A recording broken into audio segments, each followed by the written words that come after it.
Coastal waters around Britain are littered with illegal fishing efforts, with most of the fish caught ending up in the EU, a report has found.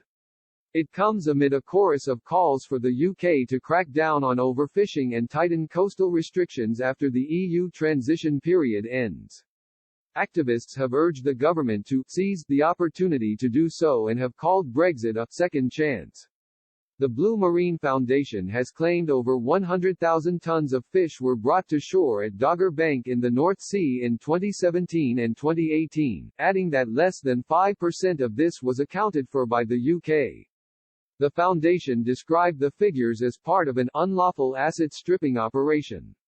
Charles Clover, executive director of the group, said, "What should make it even easier for ministers to enforce the law is the disclosure today that almost none of this unlawful fishing activity is actually benefiting the UK Treasury, and in fact it is damaging a marine asset that absorbs lots of carbon, thereby costing the UK money, reducing its emissions elsewhere in the economy," according to The Telegraph.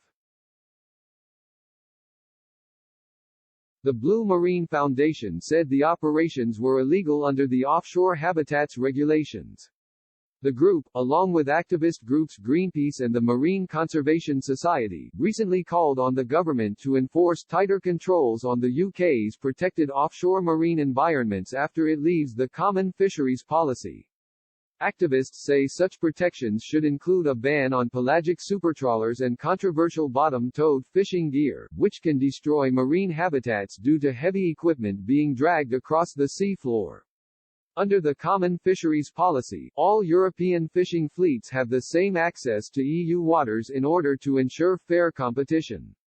This has been met with criticism in the UK, however, with some arguing that the UK's fishing zone is large relative to other European nations and that EU fishing boats therefore benefit more from access to UK waters. Greenpeace has said that supertrawlers, defined as freezer trawlers over 100 meters long, spent 10,425 hours in British waters in 2019.